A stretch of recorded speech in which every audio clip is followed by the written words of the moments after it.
Bonjour à tous, encore une fois, et bienvenue dans notre série de webinaires à Spring Solutions, où nous parlons des tendances et en matière de learning, partageons les conseils et astuces à Spring et examinons des études de cas clients.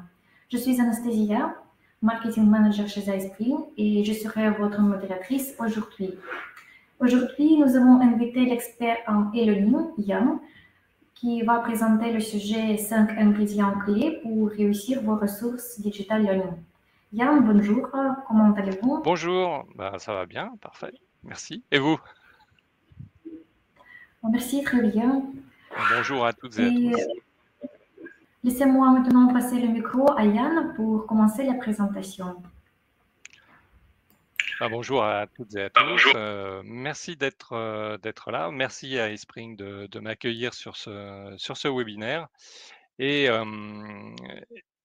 alors, la semaine a été très très chargée en actualité avec le salon, etc. Je vois que là, il y a des gens courageux qui sont pas encore saturés par le digital learning.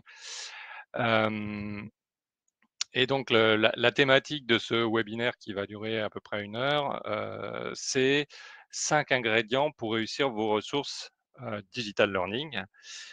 Sachant que c'est autant parler d'ingrédients que de la façon de les enchaîner en réalité.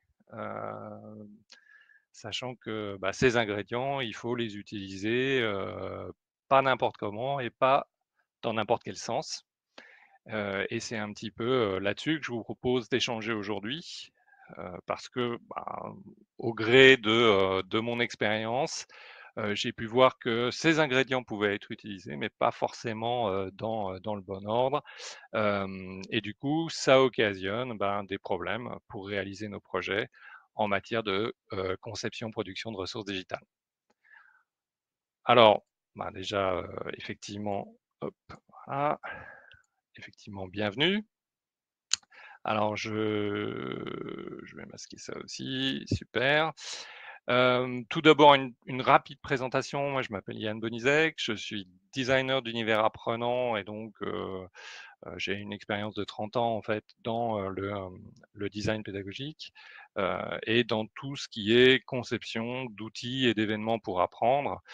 Alors 30 ans, ça nous met, ça me rajeunit pas et ça nous met pas mal d'années en arrière, donc ça s'est pas toujours appelé, le digital learning. Mais globalement, moi, mon objet, c'est de réfléchir à tout ce qui est articulation, de la pédagogie et des outils pour apprendre. Alors, ça peut aussi toucher des outils hybrides comme, intégrer du digital et éventuellement et même dans le print, grâce à des QR codes ou des choses comme ça. J'aime bien, finalement, tester des choses, assembler des choses qui sont pas forcément évidentes et c'est ma passion donc depuis une trentaine d'années. Aujourd'hui, je fonde, une société qui s'appelle Atawak et qui va être, dédiée sur justement la conception, le design, la production de dispositifs, événements et ressources de formation. Avant cela, j'étais, comme peut-être certains, le savent, chez, Ccampus, pendant 14 ans et avant encore, j'ai été successivement au Conservatoire national des arts et métiers, à la Ségos et parallèlement à tout ça, je suis maître de conférences associé à l'université, Sorbonne Paris Nord, dans lequel je suis responsable, d'un tronc commun de master, heu, en innovation communication et design d'interface.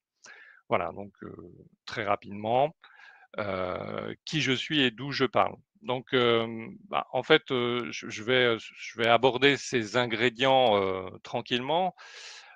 N'hésitez pas, à me solliciter, dans le chat, si vous avez des questions, si vous souhaitez échanger sur un point particulier, et si, bah, finalement vous souhaitez débattre sur un des thèmes, abordés. Donc bonjour à ceux, qui et à celles qui nous rejoignent. Et je vais donc, commencer par, ben, dire que, quand on parle de d'ingrédients, soit on parle de formules magiques, c'est pas mon cas. Moi, je suis plutôt sur, la métaphore, ou la comparaison avec la cuisine, parce que j'adore cuisiner Et je trouve qu'il y a une grande ressemblance entre le design pédagogique finalement et la cuisine. Et donc je vais me permettre cette métaphore hardie parce qu'une bonne métaphore est toujours hardie entre, la cuisine et le design pédagogique. Alors bon, je vais le faire librement parce que c'est vrai que, la métaphore peut parfois servir mes propos, mais parfois, moins. Donc, bah, je vais aller et venir dans cette métaphore, de façon libre et j'espère légère. Alors 5 ingrédients, bah, je vais commencer par, finalement quelque chose qui n'est pas un ingrédient, mais qui est, au début de tout, au début de la réussite de vos ressources, ce sont, vos apprenants. Vous imaginez, vous avez un repas à faire, vous avez, finalement invité des gens et cetera et cetera. Ça va être compliqué de vous organiser pour, servir, votre festin. Si vous ne savez pas, bah, déjà qui sont vos apprenants, enfin qui sont vos convives, combien sont-ils, qu'est-ce qu'ils aiment, qu'est-ce qu'ils aiment pas, est-ce qu'ils ont des allergies, est-ce qu'ils ont des préférences et cetera et cetera. Donc tout un ensemble d'informations qui vont vous permettre de vous ajuster et d'ajuster vos plats pour, finalement, contenter les gens et faire de ce moment un moment convivial et heureux, ce qu'on souhaite tous d'une formation. Non pas pour dire que la formation se réduit à un moment de convivialité, je pense que ça doit être présent, mais pas omniprésent. C'est pas une finalité, mais en tout cas, c'est une condition de réussite. C'est-à-dire que quelqu'un qui se sent bien dans une ressource, qui se sent en phase avec la ressource, qui sent que la ressource répond à ses attentes et à ses besoins, sans que bah, la ressource la prend en considération d'une certaine manière, médiatise quelque chose qui est proche d'elle, eh bien, ça va engager une relation avec la ressource digitale qui est propice à la construction de savoir.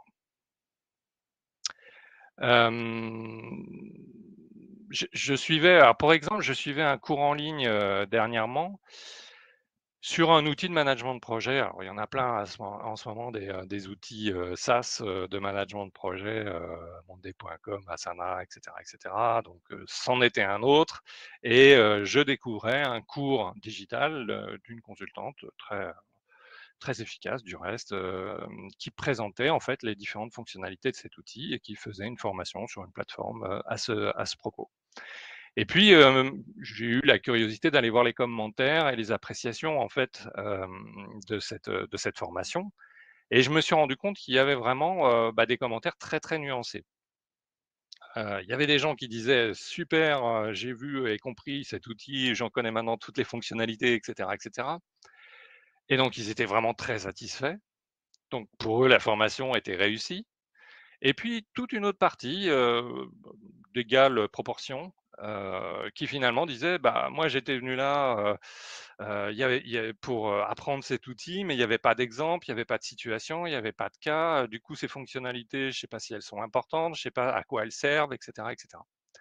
Donc clairement là, on avait, finalement 2 types de convives. Il y avait, les apprenants qui, probablement avaient déjà une bonne maîtrise du management de projet et qui voyaient tout de suite comment appliquer finalement les différentes fonctionnalités qui leur étaient présentées. Et puis il y avait une autre partie, qui était, probablement plus, néophyte dans le management et le pilotage de projet et qui, finalement avaient du mal à, comprendre ce qu'on leur disait, avaient du mal à ancrer, finalement ces fonctionnalités sur une réalité de management de projet et qui le déploraient. Donc vous voyez qu'en réalité, même si la ressource était excellente, si une ressource s'adresse à une audience, on va dire trop générique, eh ben, on aura extrêmement de mal à, en faire quelque chose, qui, finalement heu, résonne, à l'unanimité comme une ressource réussie. Voilà. Donc je dirais que la première condition, c'est pas un ingrédient, mais c'est une bonne connaissance de son public. Sinon, en fait, c'est un pari, perdu d'avance. C'est-à-dire qu'on ne peut pas contenter tout le monde, on ne peut pas contenter tous les publics sur une formation. Et plus on connaîtra le public, plus on connaîtra finalement la façon, de lui rendre service. Alors, je suis satisfait à ce niveau parce que je vois que depuis, peu de temps, mais depuis maintenant, 1 ou 2 ans, on commence à parler du UX dans le domaine de la formation, dans la constitution, de ressources, pour former, de cours digitaux et je trouve que c'est une bonne chose, finalement d'aller prendre, ces outils qui existent dans le champ de la création numérique d'une manière générale, surtout les champs, marketing et communicationnel, pour les impliquer et pour les insérer dans, la communication.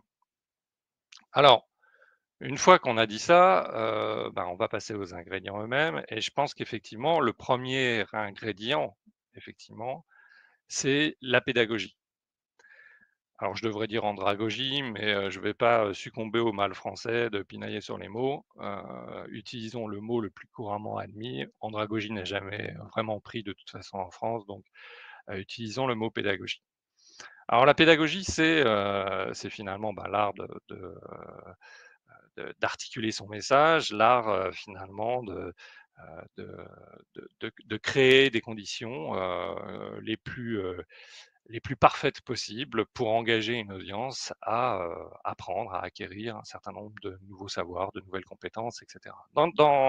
Au démarrage de tout ça, il y a quand même un point de départ qui peut être soit une commande, c'est-à-dire que vous êtes ingénieur pédagogique, vous êtes formateur, vous travaillez dans une entreprise, on vous demande de former des gens, à ceci, cela, c'est une commande. Et donc, tout votre savoir-faire va être de dire: voilà, comment je peux traduire cette commande?» qui est généralement une commande qui se traduit en termes de compétences et de compétences opérationnelles. Comment je vais finalement traduire cette commande pour, dégager des objectifs de formation, dégager des activités de formation, dégager une progression, et donc, commencer à dresser un cahier des charges, commencer à poser les choses de façon à, bien envisager et c'est ça qui me semble essentiel parce que souvent en matière de pédagogie, on a tout un attirail de finalités, buts, objectifs généraux, objectifs pédagogiques et cetera. Il y a toute une théorie autour des objectifs et en même temps, je pense que, au-delà de toutes ces théories, même si elles sont tout à fait intéressantes à découvrir, je suis convaincu qu'il faut avoir pas perdre de vue, avant toute chose, le message que vous voulez donner, transmettre à l'intérieur de votre ressource. Généralement, une ressource, un message. Un message fondamental, et c'est celui-là, c'est ce message clé qui va vous permettre, finalement, d'élaborer vos objectifs pédagogiques et puis derrière, de passer à l'étape suivante. Donc, ce qui est à retenir de ça, c'est que, c'est avant tout, un moment, un des ingrédients qui vous permet de faire le point avec le message à transmettre et derrière d'avoir une vision des intentions que vous voulez avoir, une vision de la progression que vous allez, probablement mettre en place, des éventuelles techniques qui sont intéressantes et des modalités qui sont intéressantes à développer ou non. Mais là, on en est encore à l'intuition. Alors cet ingrédient premier, il vient bien évidemment avant, le contenu. Alors je vois beaucoup d'experts, peut-être en voyez-vous, aussi, dans vos contextes professionnels qui, finalement disent: c'est simple, moi j'animais cette formation,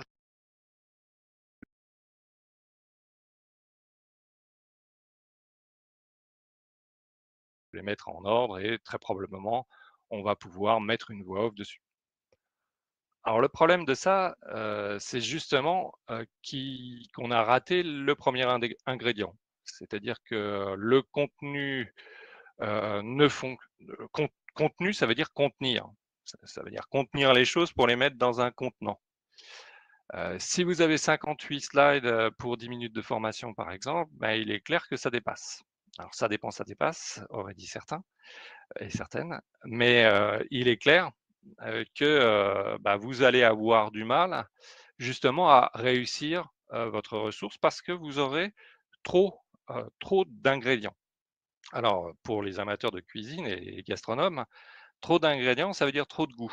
Ça veut dire qu'on ne voit plus l'essentiel.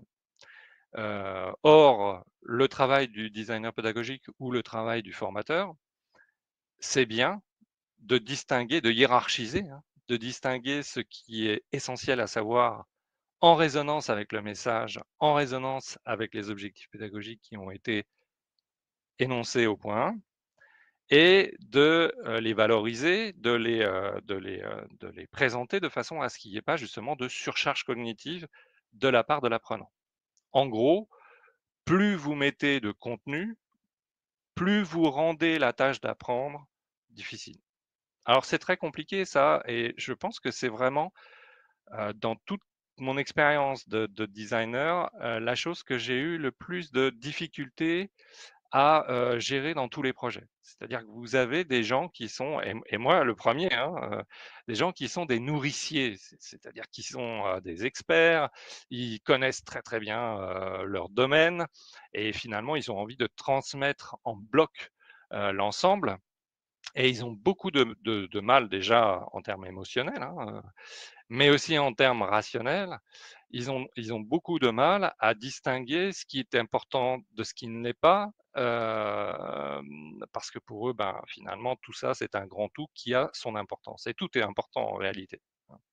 Donc le travail du designer, c'est pas tant de réunir les contenus, même si ça rassure, ça va être plutôt de les élaguer, hein, de les élaguer, de les justement de contenir pour ne retenir que ce qui va illustrer le message. C'est-à-dire le juste ce qu'il faut pour finalement illustrer le message.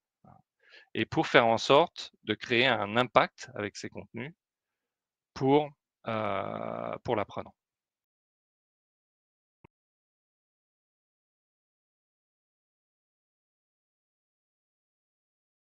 Bah, finalement, on va devoir mettre du contenu pour amener, pour que les gens puissent acquérir des connaissances, alors qu'en réalité, c'est absolument pas indispensable. C'est-à-dire qu'on peut aussi demander aux apprenants d'aller chercher ce contenu, de créer, de produire du contenu, et généralement même, c'est quelque chose qui leur est beaucoup plus profitable puisque, ben, ça les met en posture, justement d'aller chercher de l'information, de l'étudier, de la comparer, de se faire une idée, une position par rapport à ça. Et donc, ben, là, on est réellement dans des démarches actives qui peuvent très, très bien exister, même, par, à travers la médiatisation, d'un certain nombre de savoirs en ligne, hein. Donc au niveau des contenus, la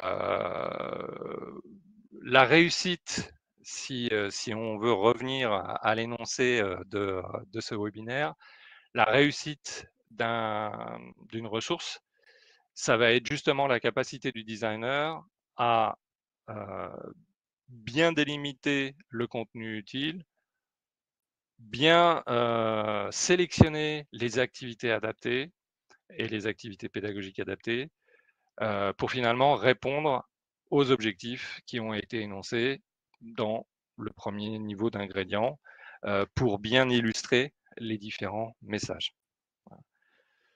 Souvent, encore une fois, j'ai vu des modules qui étaient énormes. Les gens se disaient, mais mon contenu, il est super. Et j'ai envie de leur dire, on ne vient pas vous voir pour vos contenus. Parce qu'en réalité, beaucoup des contenus que les uns et les autres nous diffusons via les cours digitaux, ils existent déjà. Donc, si quelqu'un vient vers nous, c'est probablement en partie pour les contenus, mais pas seulement. C'est aussi bah, justement pour notre capacité à sélectionner les bons contenus au regard de l'intention pédagogique, des messages, etc. C'est de notre capacité à les hiérarchiser, à les sélectionner, et puis évidemment à les présenter. Alors, est-ce que vous avez, vous, la même expérience est-ce que vous avez eu, vous aussi, des difficultés dans cette étape à canaliser parfois les experts ou à vous canaliser vous-même, hein? Moi, c'est un problème que j'ai constamment. Je me dis, oh là là, il faut qu'ils sachent ça, ça, ça, ça et ça. Et en réalité, c'est pas forcément utile. Qu'en est-il dans vos expériences respectives? Vous avez un témoignage à donner?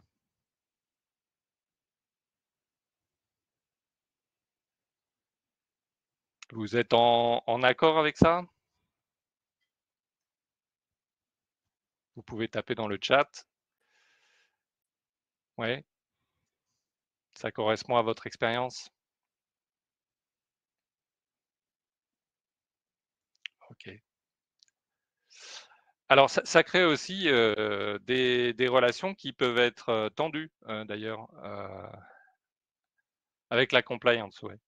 Alors, compliance, ouais, il y a comme ça des certains services et certains types de contenus qui sont particulièrement, compliqués. Heu, alors ils sont parfois indigestes, mais je pense qu'un contenu indigeste, c'est pas forcément le problème parce que justement, c'est notre boulot de rendre digeste ce qui ne l'est pas. Si je reviens à la métaphore de la cuisine, bah, justement, il va falloir, granulariser, découper, finement, pour que, l'indigeste devienne, finalement exquis. Ce qui dans les contenus, par exemple, juridiques, ce qui est plus, délicat, c'est, l'impossibilité de, changer une formulation, d'enlever certains types de contenus et cetera et cetera. C'est plutôt la notion de devoir tout mettre, avec l'espoir, de qu'ont certains de se dire que parce qu'ils ont tout mis, les gens vont tout voir. Alors qu'en réalité, les gens, si ça les ennuie, bah, si c'est une vidéo et qu'ils sont obligés de la voir, ils vont la laisser courir sans la regarder. Si c'est des écrans qu'il faut cliquer, ils vont cliquer sans apprendre et cetera et cetera. Donc il y a tout un ensemble de techniques de détournement, et de contournement que peuvent mettre en place des êtres humains, pour, finalement ne pas rentrer en matière par rapport à un contenu qui les insatisfait. Mais cet ingrédient-là, il est vraiment à doser avec finesse, et c'est pas une fin en soi et c'est un vrai problème parce que beaucoup de gens pensent qu'ils ont fait le job une fois qu'ils ont amené leurs, 50, 60, 70, 100 slides et plus il y en a, plus ils sont contents alors qu'en réalité, le problème, c'est que plus il y en a, plus on a de difficultés justement à les traiter, plus on a de mal à faire ressortir ce qui est essentiel et plus on a de mal à communiquer sur le message. Alors, ça me ramène à la pédagogie et je me dis vraiment avoir en tête qu'est-ce que vous voulez que les, apprenants sachent? Pourquoi vous voulez qu'ils sachent ça? Quelle réaction vous voulez susciter de leur part? Et c'est vrai que face à des gens qui viennent avec le contenu, face à des experts. Et encore une fois, je ne fustige pas les experts, chacun son boulot. On est tous, à un moment donné, l'expert de quelque chose et on a tous ce type de biais-là. Mais la grande question, c'est, de serrer la problématique avec des objectifs pédagogiques qui vont être finalement des outils, des filtres, hein, pour finalement sélectionner le contenu juste utile. Donc, par exemple, un objectif pédagogique comme à l'issue de la formation, l'apprenant sera capable de conduire efficacement une réunion. Ben, vous voyez que ça m'aide pas. Parce que ben, en face de cet objectif, il y a des centaines et des centaines de contenus possibles, hein. Et je suis bien d'accord avec Adèle, le dosage est justement à faire en lien avec les objectifs. Alors que si vous dites, ben, à l'issue de la formation, l'apprenant sera capable d'identifier 5 types de réunions et d'adapter sa pratique en fonction pour rendre plus efficaces, ces animations. Bah, là, tout de suite, on voit vers quel type de contenu, on voit quel est le message. Le message, c'est: «Vos réunions seront efficaces quand vous pourrez vous positionner correctement en identifiant des types de réunions particuliers». Hein.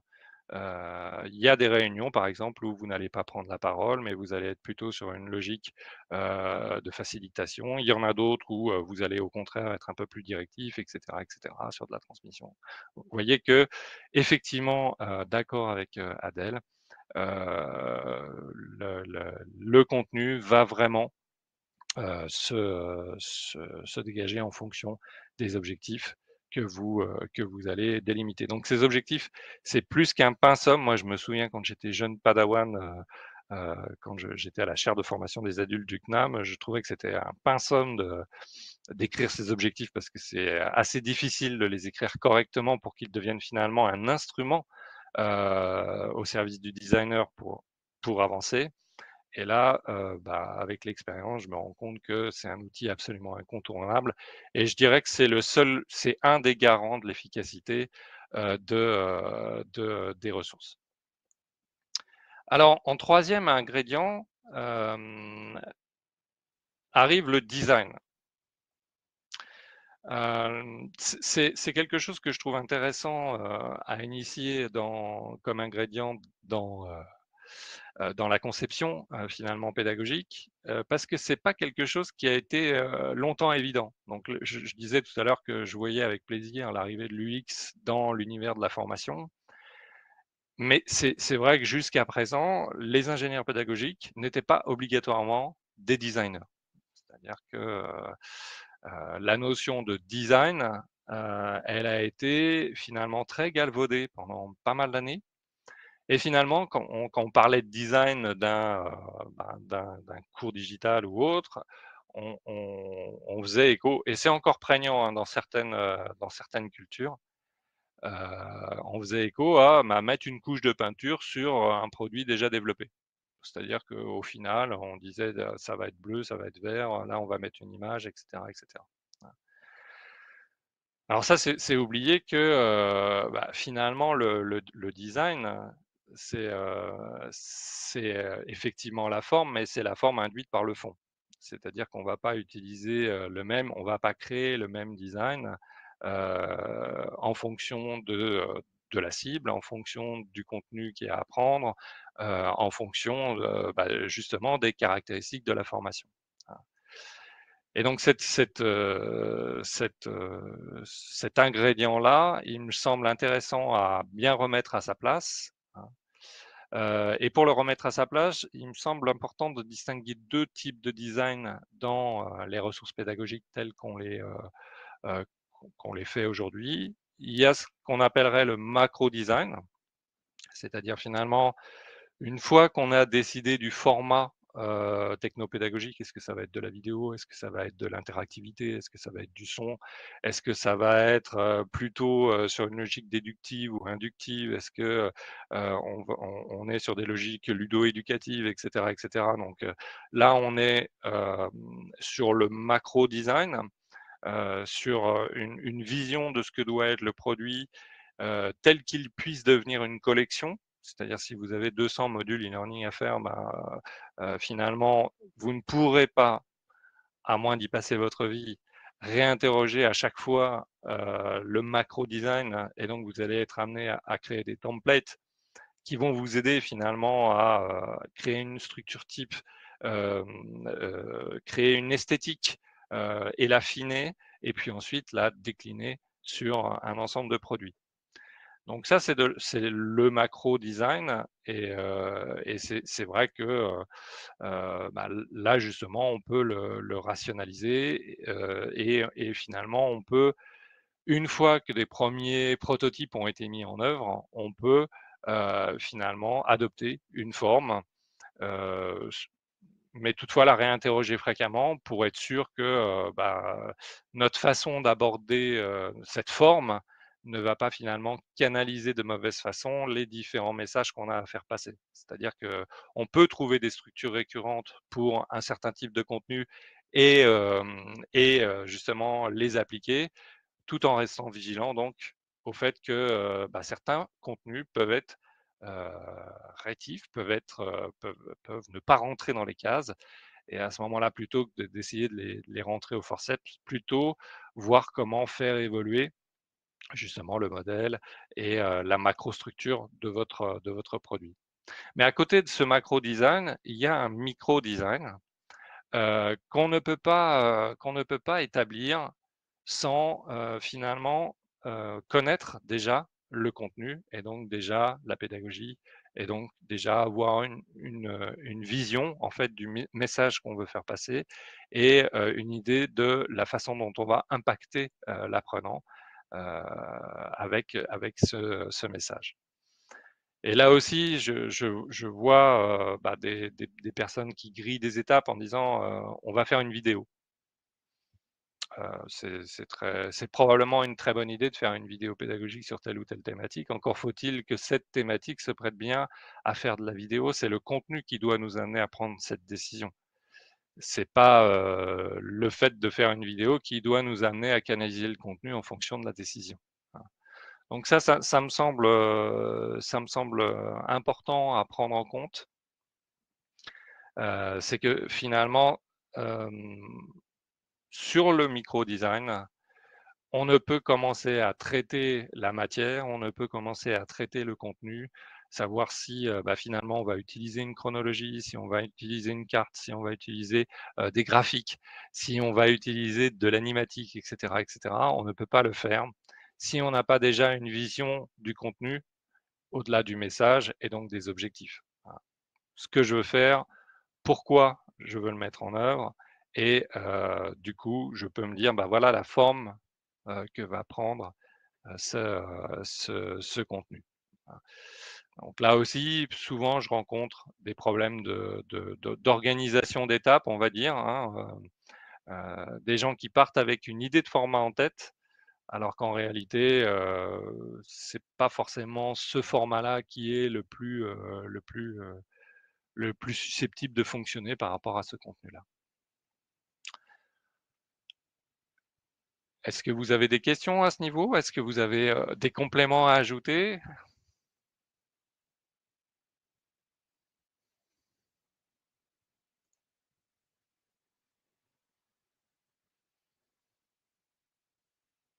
Non, tout va bien?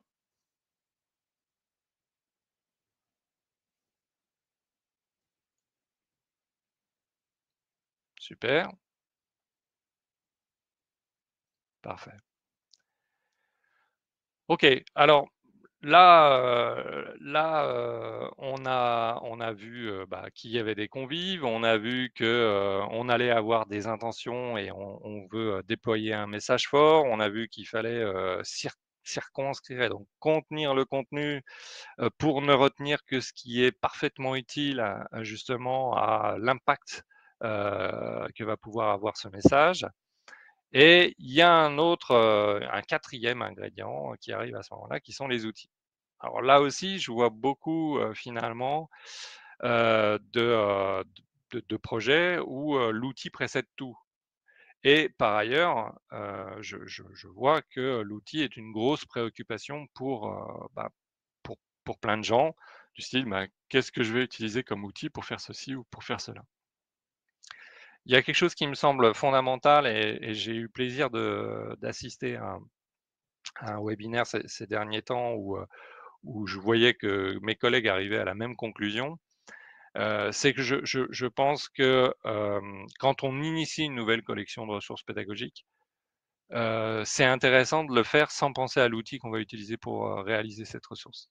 C'est-à-dire que généralement, le biais qu'on peut voir pour des gens qui développent de nouveaux outils, c'est qu'ils se disent: on va utiliser tel ou tel outil, d'emblée», comme si c'était, une chose première. Alors qu'en réalité, l'outil, c'est, un moyen. C'est comme si, pour revenir à la métaphore culinaire, je voulais faire une tarte aux pommes et que pour ce faire, je décidais, préalablement de m'équiper d'un wok.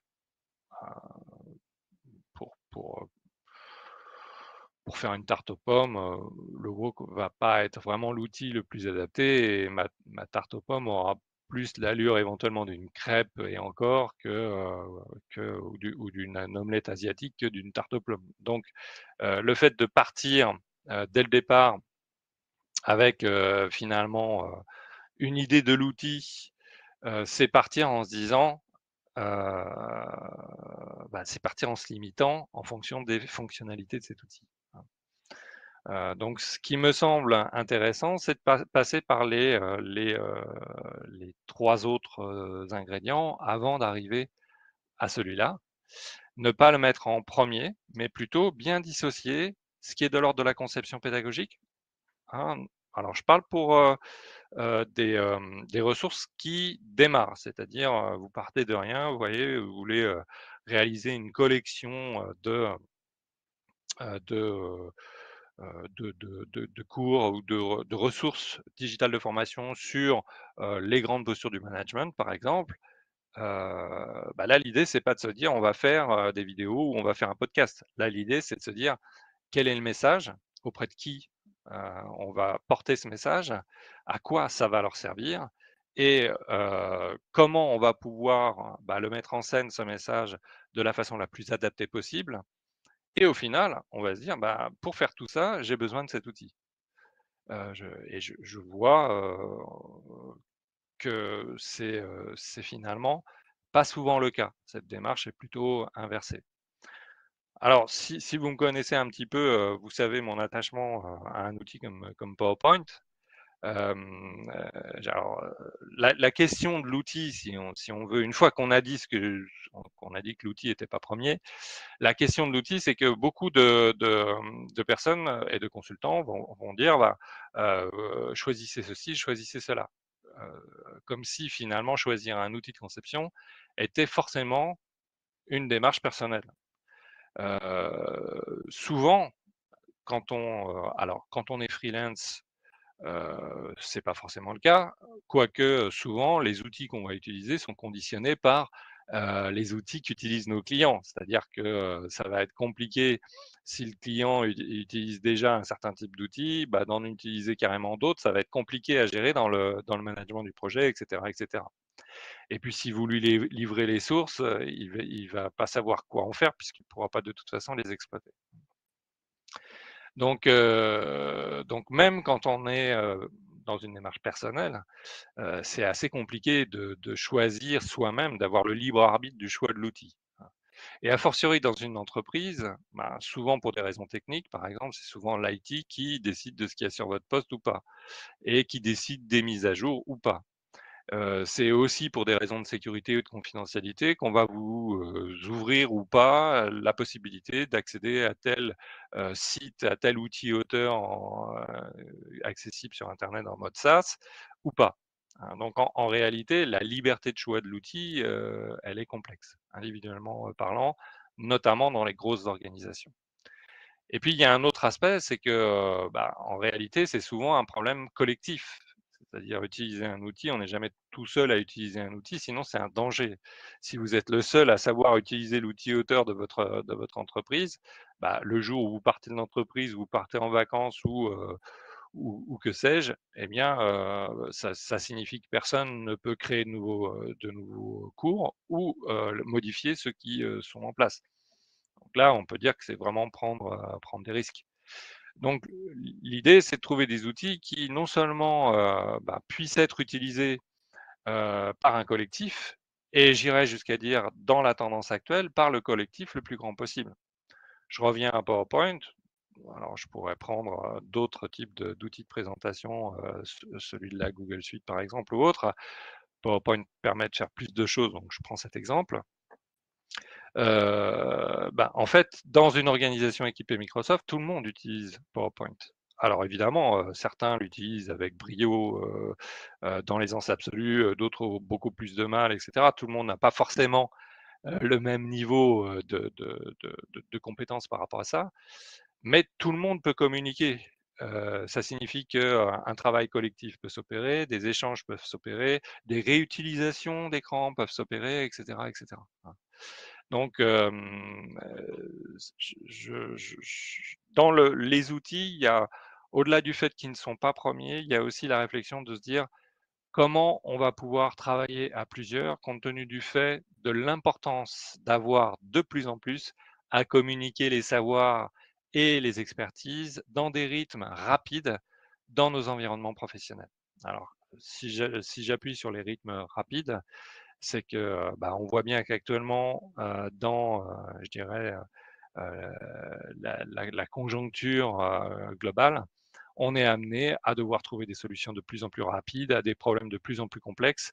Et donc, les studios multimédia de production qui fonctionnaient internes aux entreprises ou les agences externes, qui fonctionnaient tranquillement, on va dire, il y a une vingtaine d'années dans certaines grosses boîtes, aujourd'hui, ils sont complètement congestionnés par la demande des différentes directions métiers, etc., etc. Donc, se dire que des studios spécialisés doivent exister dans les entreprises, moi je dis oui. Se dire qu'il y a des agences spécialisées qui travaillent sur certains cours digitaux, je dis parfait, mais ça doit rester pour des produits qui sortent de l'ordinaire. À côté de ça, il y a, me semble-t-il, à développer d'une manière exponentielle en fait des outils pour apprendre et seuls finalement des circuits courts concepteurs experts pourront amener à le faire et donc il faut qu'ils partagent, me semble-t-il, les mêmes outils. C'est pour ça d'ailleurs que, et je remercie encore eSpring pour ce webinaire, pour son organisation. C'est pour ça que des outils comme Xprime me semblent intéressants, parce que justement, ils permettent de partir de PowerPoint et puis d'arriver à créer un package CORM finalement facilement et rapidement. Voilà un petit peu sur cet ingrédient des outils. Il y aurait énormément de choses à dire au niveau des outils. Beaucoup de choses ont déjà été dites que j'ai pas envie de reprendre ici. Ce qui me semblait important de souligner aujourd'hui, c'est la nécessité finalement de plus penser l'outil dans une démarche individuelle, mais de le penser dans une démarche plutôt collective sur la nécessité d'avoir à concevoir des gros volumes de cours digitaux ou de ressources digitales de formation et donc d'avoir des outils simples, d'avoir des outils disponibles et in fine, je reste quand même attaché à des outils qui peuvent s'exécuter sur un PC sans qu'on ait à constamment faire des requêtes en ligne pour finalement créer son cours, même si je trouve que certains outils en mode SaaS sont superbes. Je trouve quand même dommage qu'on prenne tant d'énergie pour finalement arriver à faire des choses simples qui seraient beaucoup plus rapides à faire en local. Alors, j'arrive là finalement au cinquième ingrédient. Et en réalité, le cinquième ingrédient, je ne sais pas pourquoi je pense le cinquième élément, mais le cinquième ingrédient, eh bien, c'est vous.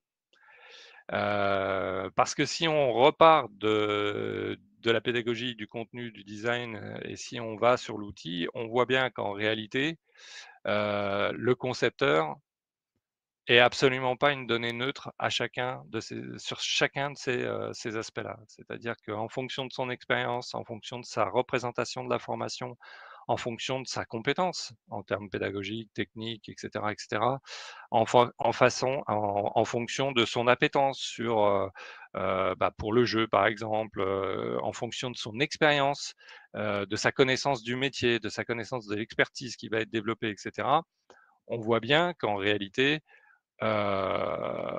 si on prenait 10 concepteurs pédagogiques, 10 designers pour traiter exactement le même contenu dans des salles séparées sans pouvoir communiquer, on aurait 10 ressources digitales absolument différentes.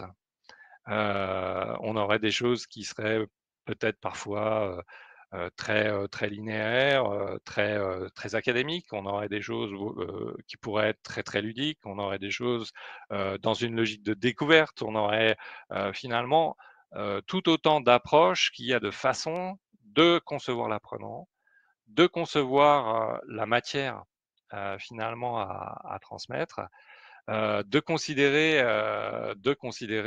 ce travail et en définitive la façon de l'organiser. Et puis il y a aussi un autre effet, c'est la façon dont on vous considère vous. C'est-à-dire, est-ce que vous faites un module en tant qu'expert hyper reconnu dans votre organisation? Est-ce que vous faites le module en tant que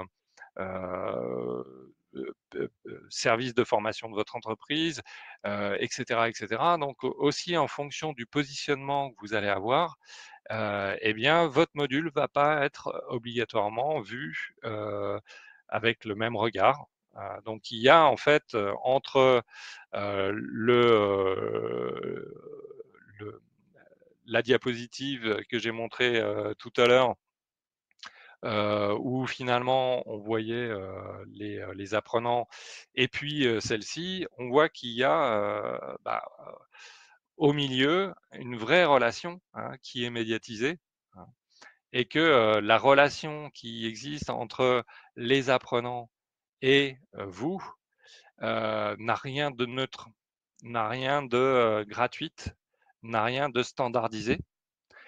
Et ce que je trouve problématique jusqu'à ces dernières années, c'est que beaucoup d'entreprises ont fait le choix de développer des cours en voulant justement nier la spécificité de cette relation. Et donc faire des produits génériques où finalement l'auteur du cours n'était pas présent. On avait des photos corporate, on avait un contenu, on ne savait pas trop d'où il venait, qui le portait.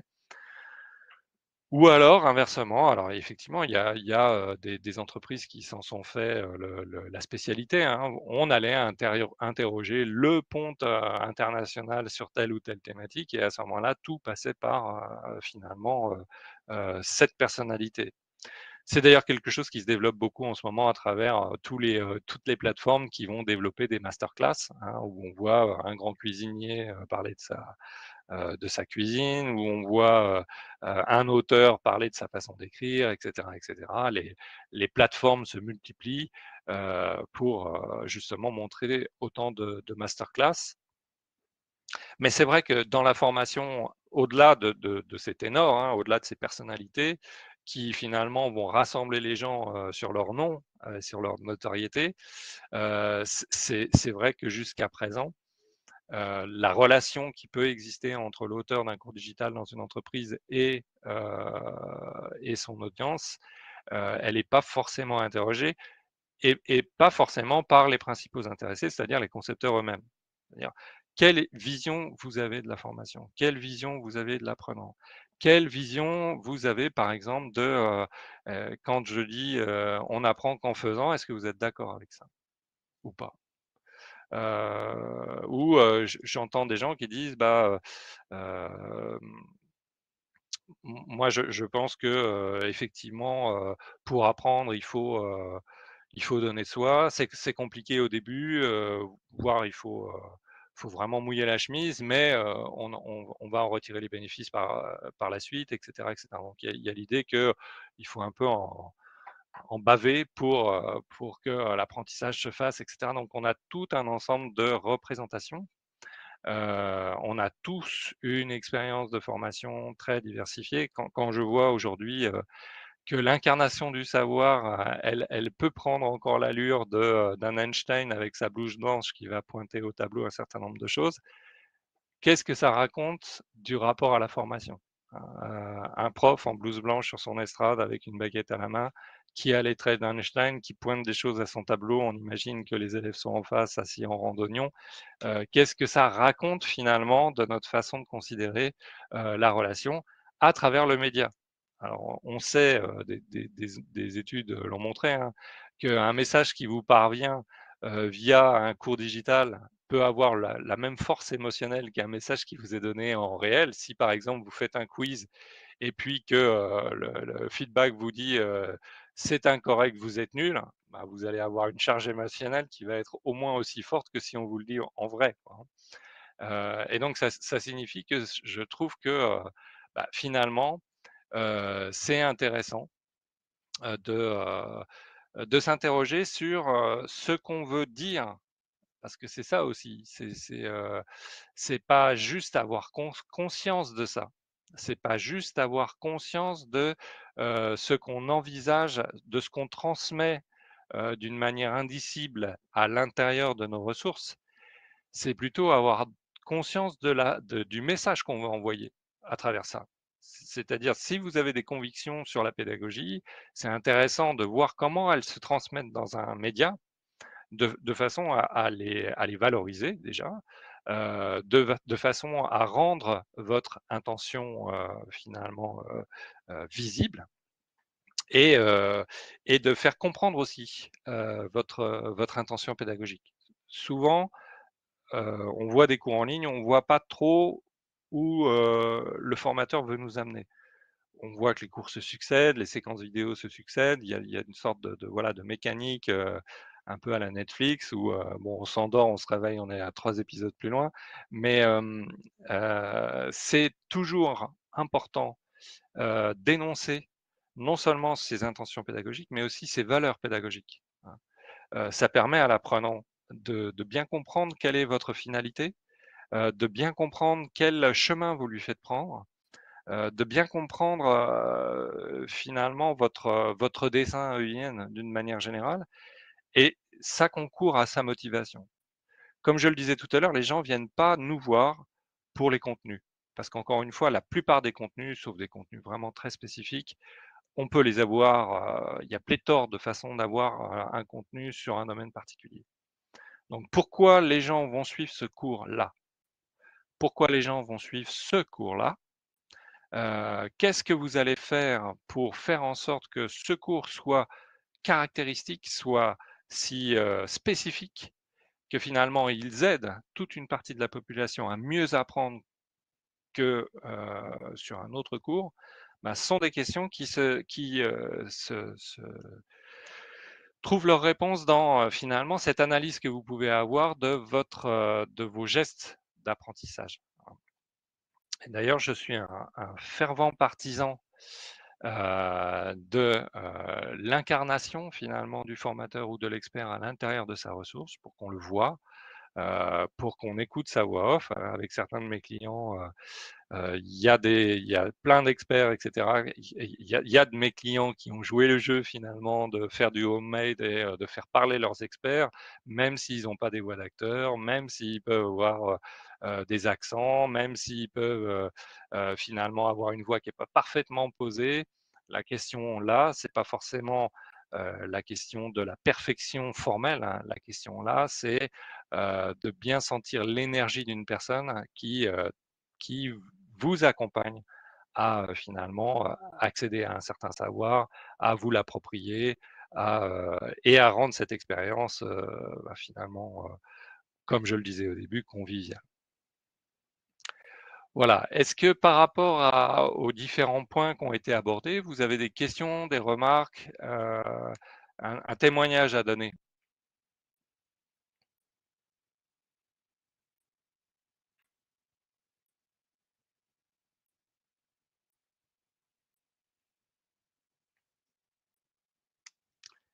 Est-ce que, par exemple, certains ou certaines d'entre vous se mettent en scène dans les cours qu'ils réalisent ou dans les ressources qu'ils sont amenés à développer?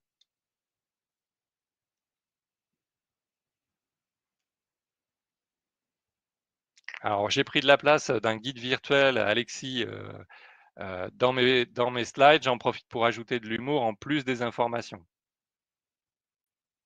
Seulement de la voix off. Alors effectivement, la voix off peut suffire, hein. De toute façon, d'une manière générale, dans l'audiovisuel, c'est le son qui est le plus important, hein. L'image, alors, là, on voit beaucoup de vidéo learning, on voit la tête du formateur. La tête du formateur, elle n'est pas forcément utile tout le temps. Elle a sa fonction, hein, elle apporte de l'émotion, elle apporte de l'expressivité, elle aide à la mémorisation, à l'ancrage d'un certain nombre de choses. Mais parfois, c'est aussi du parasitage quand on veut montrer un contenu. Si vous avez la tête réduite en bas de la petite personne qui s'agite en train de raconter, bah là, clairement, ça attire l'attention de la personne qui, finalement, essaye de voir, de suivre les 2 en même temps, ce qui est parfaitement impossible. Alors j'aime bien, ce commentaire Alexis parce que, vous parlez de l'humour et ça c'est vraiment quelque chose qui fait débat, dans, chez les concepteurs. Est-ce qu'il est bon d'utiliser l'humour, dans ces formations? Moi je dis: «Oui, bien sûr», à partir du moment où on connaît bien, sa cible. C'est-à-dire que, si vous faites de l'humour dans un milieu que vous connaissez mal, eh bien, il y a beaucoup de risques que cet humour puisse tomber à plat. En revanche, quand vous connaissez bien votre auditoire, vous savez très exactement qu'est-ce qui va, bah, l'amuser, qu'est-ce qui va l'intéresser, qu'est-ce qui va le faire sourire et là, ça crée quelque chose qui est extrêmement puissant, c'est la connivence. Ça crée de la proximité, ça crée du lien Et donc ça vous permet justement d'incarner ce module. Donc l'humour est un outil à utiliser avec précision, mais ça peut être un outil tout à fait efficace pour réussir ces cours. Donc merci en tout cas Alexis pour ce témoignage. Et est-ce que vous avez été satisfait de cette ressource, de vos slides?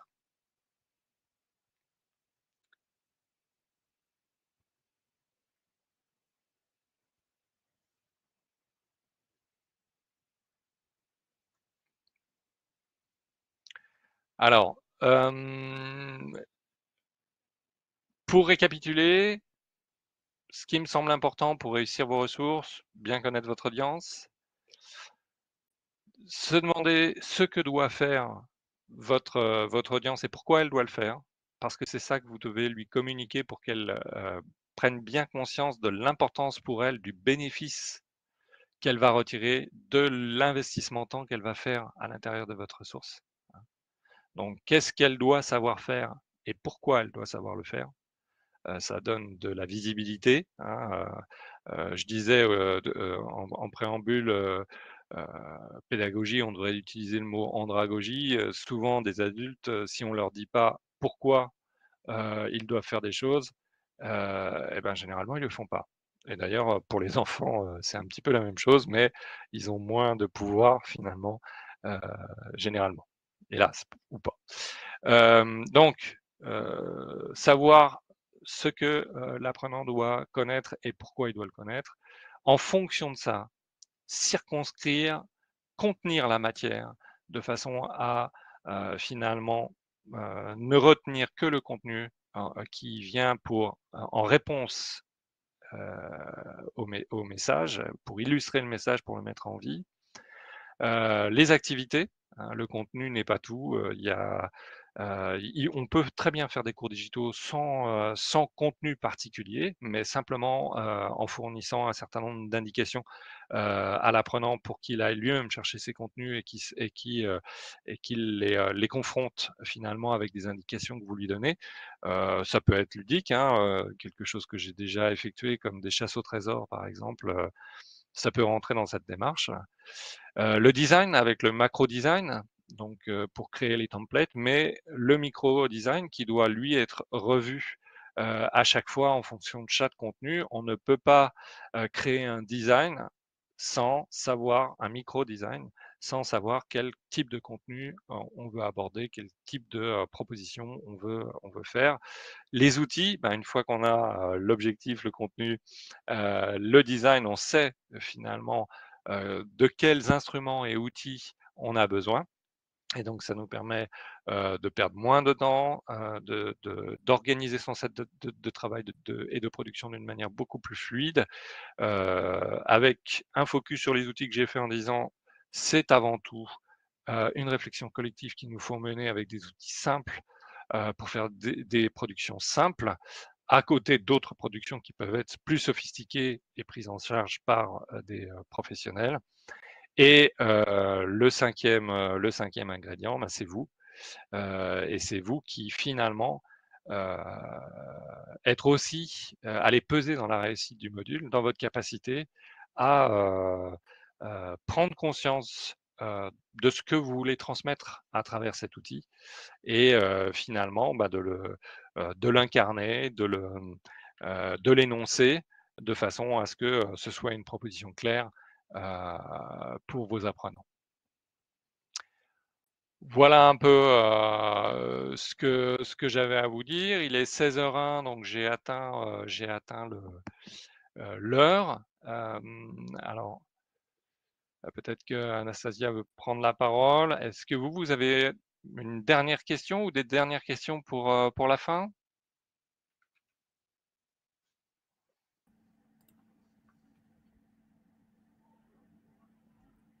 Non, je n'ai pas de questions. Je pense que nous pouvons terminer notre webinaire.